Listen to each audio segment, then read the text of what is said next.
Good evening. Tonight I have a surprise I got from MicroCenter.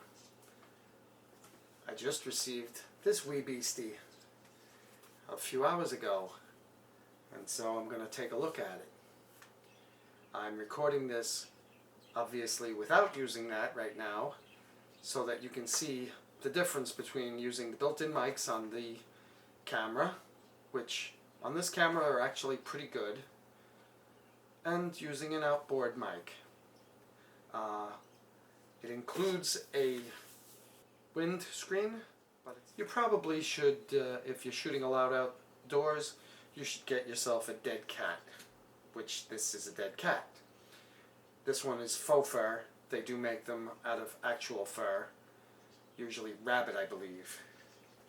Another thing that I don't believe they include in the MXL FR-310 microphone, which is a shotgun mic, which they probably should. In fact, most mics should include one of these. There's a little adapter.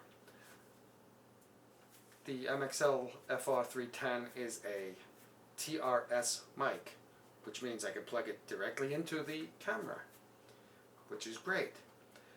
But, as we all know, not all cameras have a microphone input. That's where this little beastie comes in handy. This is a TRS to TRRS adapter.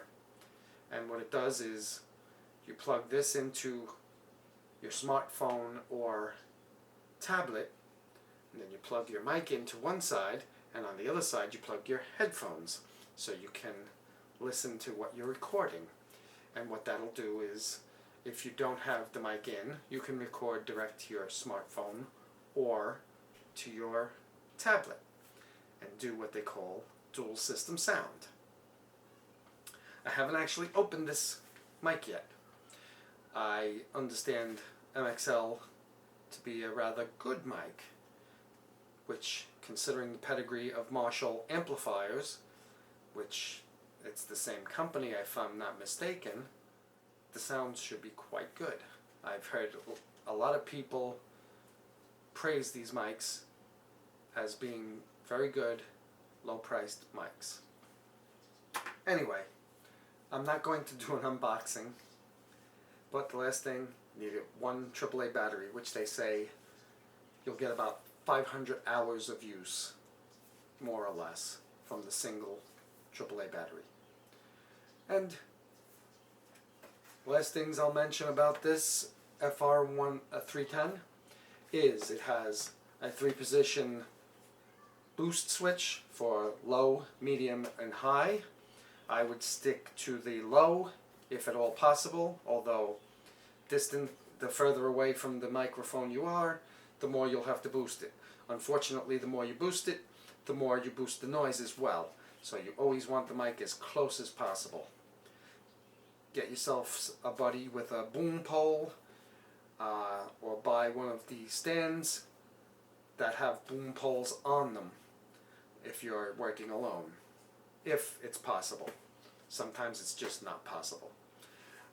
It also, besides having the 3-position gain, it has a bass roll-off or high cut filter. And what that will do for you is, if the air conditioner is running or your refrigerator is running, or you have some low frequency rumble going on in the background that you wish to cut out, you switch that over and it cuts all sound below a certain frequency. And that will usually cut out some of that sound.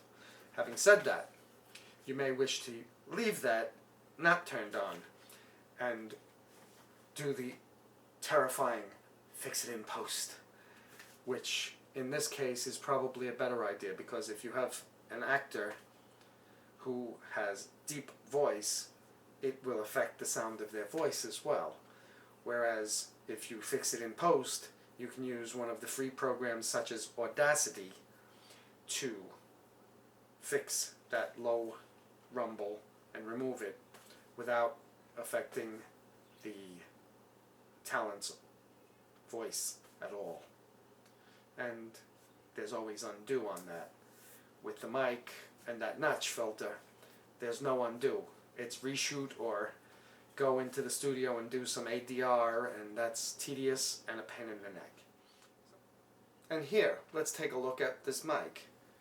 On one side we have the settings. Over here we have the 3 gain settings, low, medium, and high. Here we have power and the off, on, and the bass roll off, or high pass filter. And on the other side is simply where the battery goes in here.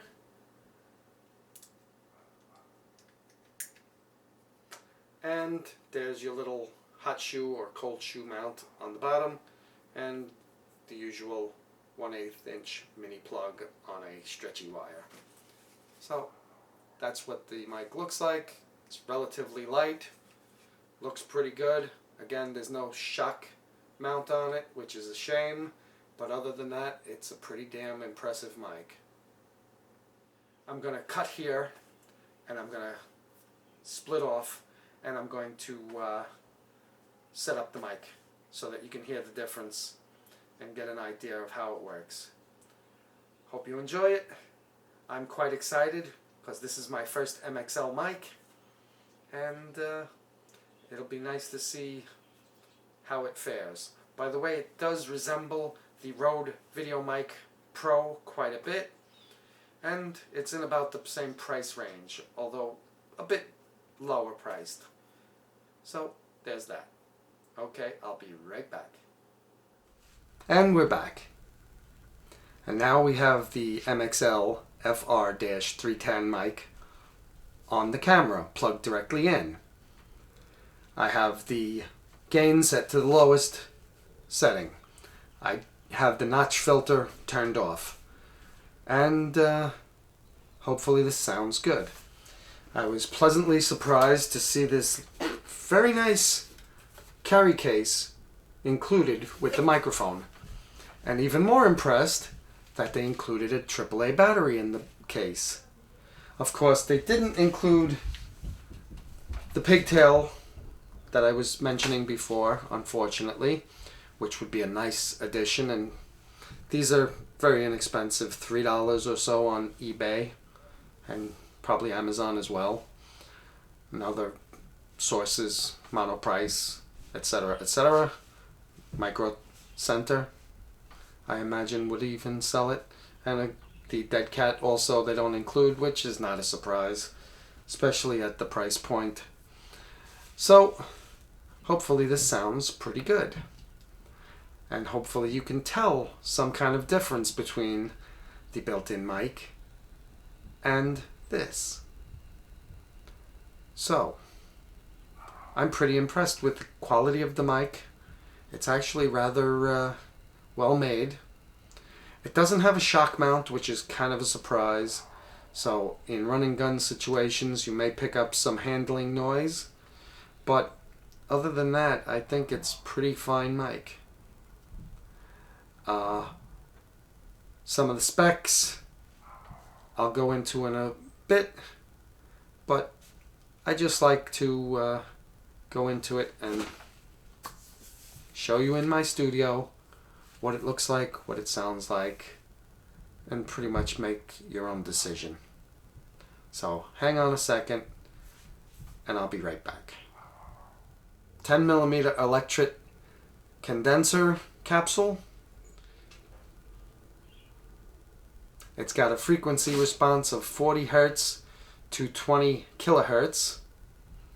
It weighs approximately 0.3 pounds, so it's rather light, so it won't weigh you down when you're running and gunning.